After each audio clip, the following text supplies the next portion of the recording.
Hello बच्चों, हमारा electricity chapter चला हुआ था अभी। ठीक है, नेक्स्ट एग्जाम्पल चले हुए हैं। फिफ्थ एग्जाम्पल है आपकी बुक का। Resistance of metal wire of length 1 metre is 26 ohm at 20 degree Celsius. If diameter of the wire is 0.3 mm, what will be the resistivity of metal at that temperature? ठीक है, इसके आगे भी है, table दे रखी है भाई। टेबल का यूज करके प्रिडिक्ट बताना कि ये मेटल जो मटेरियल है ये क्या है ये। ठीक है, तो अब जो रेजिस्टिविटी निकालोगे पहले तो, ठीक है, रेजिस्टिविटी देख के जो रेजिस्टिविटी आएगी वो एक आपकी एनसीईआरटी बुक में एक टेबल दे रखी है, उसको देख के आपको ये बताना कि वो मटेरियल कौन सा है, किससे बनी हुई थी हम वो। तो हम क्या करेंगे भाई, रेजिस्टेंस ऑफ मेटल दे रखा, क्या दे रखा, आर दे रखा आपको, कितना है 26 ओम, और लेंथ दे रखी 1 मीटर है लेंथ। ठीक है, दूसरा क्या दे रखा है, डायामीटर दे रखा है। डायामीटर कितना है 0.3 mm है भाई। हमें क्या निकालनी है, रेजिस्टिविटी निकालनी है। और रेजिस्टिविटी कैसे निकालेंगे, रेजिस्टिविटी निकालनी है।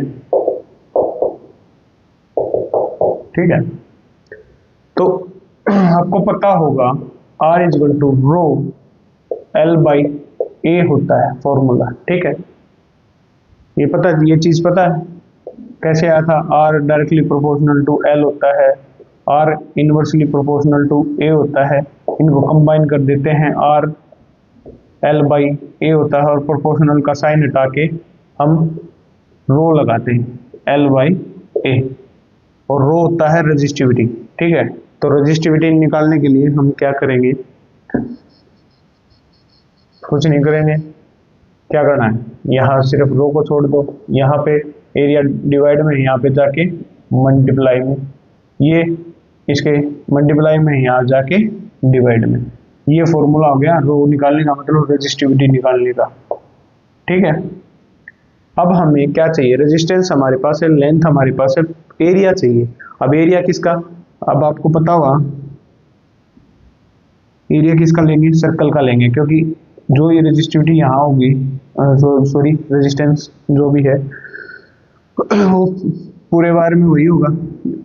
तो सर्कल का एरिया निकालते हैं, और सर्कल का एरिया क्या होता है, वायर किस टाइप में होती है, सर्कुलर फॉर्म में। तो सर्कल का एरिया निकालते हैं पाई आर स्क्वायर। ठीक है, सर्कल का एरिया निकालने के लिए हमें क्या चाहिए, आर चाहिए, वो डायमीटर का हाफ होता है। पर एक चीज का ध्यान रखना, ये मिलीमीटर में दे रखा है, पर हमें चाहिए मीटर में। तो इसको मिलीमीटर से किस में कन्वर्ट करोगे, मीटर में चेंज करोगे। ठीक है, मीटर में चेंज करने के लिए आप क्या करोगे, 0.3 को किससे डिवाइड करोगे, 1000 से डिवाइड करोगे। ठीक है, आपको पता हुआ एक मीटर में कितने मिलीमीटर होते हैं, 1000 मिलीमीटर होते हैं। ठीक है, एक सेंटीमीटर में 1 मीटर में 100 सेंटीमीटर, और 1 सेंटीमीटर में 10 मिलीमीटर होते हैं। तो टोटल कितने हो गए, 1000। तो 1000 से डिवाइड करोगे, ये पॉइंट भी हटा दो, कितना आएगा, ये पॉइंट की भी एक जीरो लगा दी। ठीक है, तो कितना आ गया भाई, 3 इंटू में 10 की पावर -4 लिख सकता हूँ डायमीटर को। ठीक है, अब मिलीमीटर में था, मिलीमीटर का मीटर में चेंज करोगे, 1000 से डिवाइड करते हैं। अब ये पॉइंट हटाया, ठीक है, यहाँ पे पॉइंट था, ये हटा के एक जीरो और लगा दी, तो क्या हो गया 3 इंटू में 10 की पावर -4।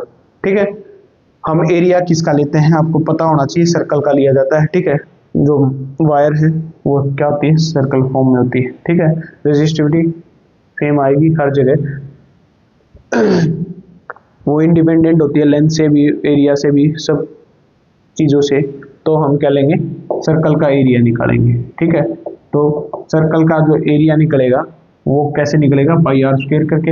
अब आर हमारे पास नहीं है, पर डायामीटर है हमारे पास, और डायामीटर का आधा ये मीटर में आ गया, और डायामीटर का हाफ कितना हो गया, रेडियस हो गया।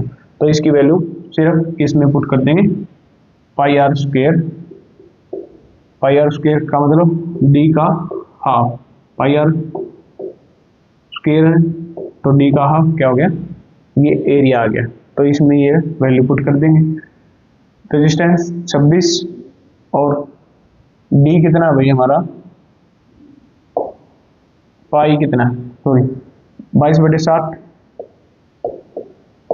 डी कितना है 3 इंटू में 10 की पावर -4/2 और स्क्वायर है तो डबल करोगे 3 इंटू में 10 की पावर -4 इंटू 2 और नीचे क्या है, लेंथ है, ठीक है, ये ऊपर वाला पोर्शन है, इसके नीचे लेंथ लगा दी मैंने 1 है, तो 1 का तो कोई वो नहीं, तो ये सिर्फ क्या करना है हमें, ये सोल्व करना है, ठीक है।